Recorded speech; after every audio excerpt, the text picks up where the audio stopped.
ജപ്പാനിലെത്തിയ ഒരു യുഎസ് വിനോദസഞ്ചാരി പുലർച്ചെ 4 മണിക്ക് ഹോട്ടൽ മുറിയിലെ എയർ കണ്ടീഷനിംഗ് പ്രവർത്തിപ്പിക്കാനാകാതെ കുഴങ്ങിയതും ഒടുവിൽ ഗൂഗിളിന്റെ നാനോ ബനാന എന്ന AI ടൂളിന്റെ സഹായത്തോടെ ആ പ്രതിസന്ധി മറികടന്നതും സോഷ്യൽ മീഡിയയിൽ ശ്രദ്ധേയമാവുകയാണ്.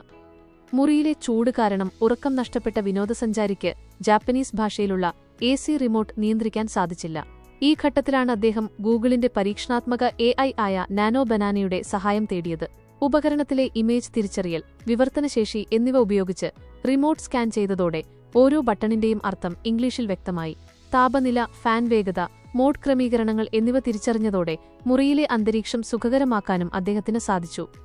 നാനോ ബനാന എന്നെ രക്ഷിച്ചു എന്ന അടിക്കുറിപ്പോടെ അദ്ദേഹം പങ്കുവച്ച ട്വീറ്റ് നിമിഷങ്ങൾക്കകം വൈറലായി. സങ്കീർണമായ വിദേശ ഉപകരണങ്ങൾ കൈകാര്യം ചെയ്യാൻ ബുദ്ധിമുട്ടുന്ന യാത്രികർക്ക് AI ഒരു മികച്ച ട്രാവൽ ഹാക്കാണെന്ന് പല ഉപയോക്താക്കളും അഭിപ്രായപ്പെട്ടു. ഔദ്യോഗികമായി ജെമിനി 3 ഫ്ലാഷ് ഇമേജ് എന്ന് വിളിക്കപ്പെടുന്ന നാനോ ബനാന ഗൂഗിളിന്റെ അത്യാധുനിക ഇമേജ് ജനറേഷൻ എഡിറ്റിംഗ് ടൂളാണ്. ടെക്സ്റ്റ് പ്രോംപ്റ്റുകളിൽ നിന്ന് ചിത്രങ്ങൾ നിർമ്മിക്കാനും നിലവിലുള്ളവ എഡിറ്റ് ചെയ്യാനും ചിത്രങ്ങളിലെ വിദേശ ഭാഷയിലുള്ള വാചകങ്ങൾ തത്സമയം വിവർത്തനം ചെയ്യാനും ഇതിന് ശേഷിയുണ്ട്.